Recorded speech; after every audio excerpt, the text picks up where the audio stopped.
Come on in. This is my home and studio. The first room we'll be in is a drafting room, the washer dryer, and some art. The first dose of my art, which is a very casual style and paying homage to many women.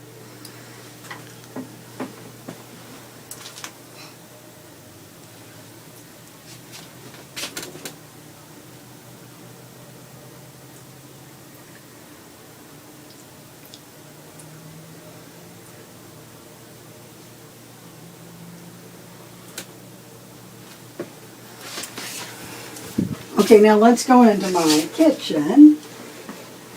I'll take this, please. The aprons. I did 4 aprons for a show this year, and the theme was aprons of identity, and I made them all feminist aprons.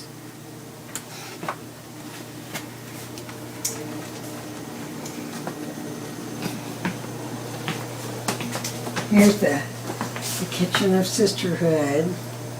And when I got this house, I was delighted because I had a big enough home that I could have people over for potlucks and parties and soirees and salons. So Awesome. I've got, now you're going to start seeing art by other people. So this is my friend Nancy the Potter.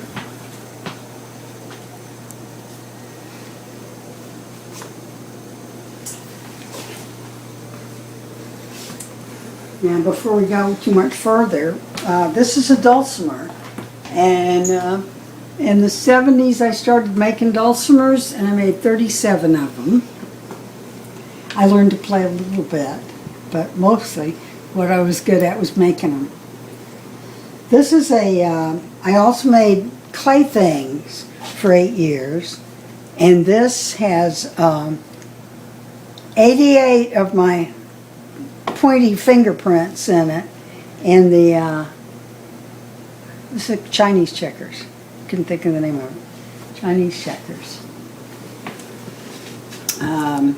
Let's go ahead and look at the paintings right here. Grandpa Chaz did these.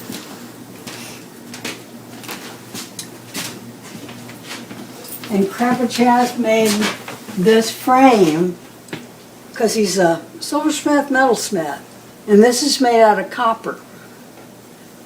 This is one of Grandpa Chaz's landscapes. The thing that's in this frame is a felt piece made by my daughter when she was about 8, and the babysitter, and I'm pretty sure was Lolly Rogers, insisted that they do something creative, so she made a bird. So now we're coming into this room. These are both my pieces here. I found this part of the lamp at a flea market here in town.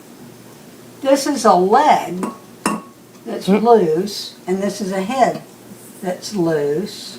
So it's all set to light up. And I keep having a suspicion that this came from Flagler College with the twisted columns and everything. So I can't really prove it, but it looks like something from their style.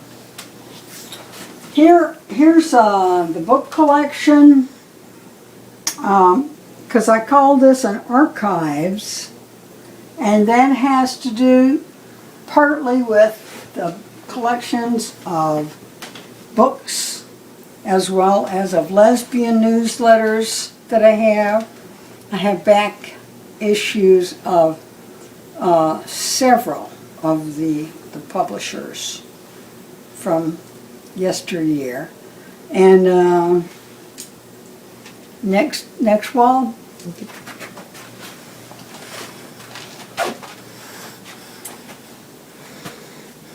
Let me just I'm not going to go through the spiel, but I'm just going to show this and then close it up, okay, for another time.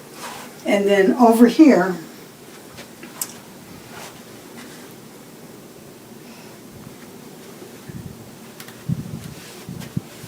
here's Ukulele Lady.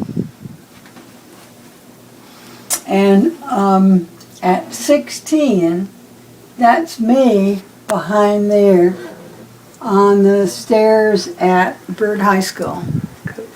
And there were 13 of us in that impromptu dulcimer band. And then, so that was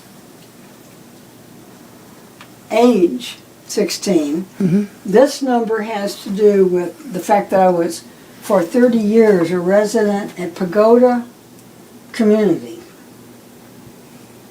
And sometimes they give you a gold watch for a 20-year residency. So I made myself a wonderful clock. And here's this little Harlequin doll again. So I have lots of Cupid dolls and lots of cigar boxes and lots of different symbols. My daughter-in-law was from Colombia, and so she gave me that old bus. I once went to London, so I took those two and made a little tribute box out of there.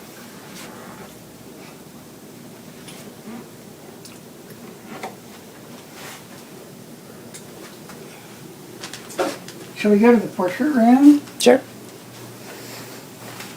And you can cough Good.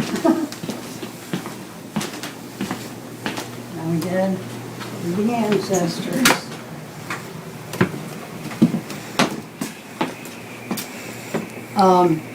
Let me start with my mom. All right. And she was such a source of inspiration for me. And I did her at a time when she had the blues. Her wonderful second husband had just died. Oh no. And she had the blues, and I said, don't worry about it. And, you know, it's what it is, and you'll get over it. So I did her, and I did myself. And I had started using the harlequin as a kind of a symbol for the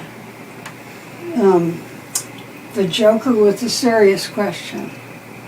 So in '59, that's who I was. Then, let's see,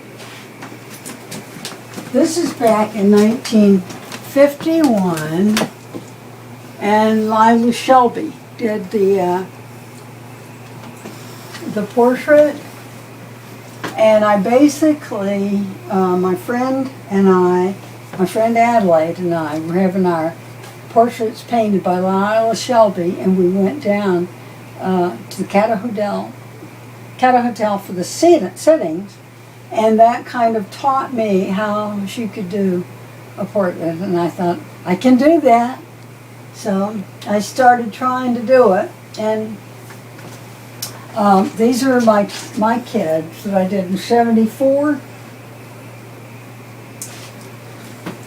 And then these are my grandkids. These two are my grandkids that I did a couple of years ago. Here's Kai, is the one I'm working on of him now at 12. That's my daughter at 50. Shorty Reese, the pilot, came in the 20s and landed on the beach. He later was responsible for building all the cottages that became Pagoda. It was called Reese's Cottages by the Sea. And he's a little bit forgotten, so I'm going to try to see that he gets remembered again. This is a local icon, Miss Carrie Johnson. And I'm working on that, and I hope to do a mosaic tile as well for her. And I think they're, okay, this is Chaz by me, and this is me by Chaz. This was 62 that he did that, and this was 59. Cool. All right.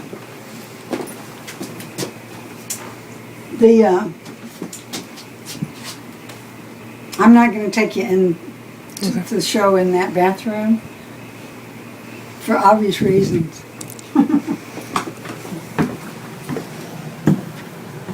Did we get this room? No. We didn't get this room. Let's get it. Okay. Okay. When I began to make dulcimers, people brought instruments to me, and I wanted to take them apart and see how they were put together. So, this was the result of that. And the Florida fiddle in the middle, my friend Ran, her husband made that, and it's a plywood fiddle. I of course endowed it with breasts and a face and a belly button and the labeling, but Ran's husband made that, and I call it a Florida fiddle, folk fiddle.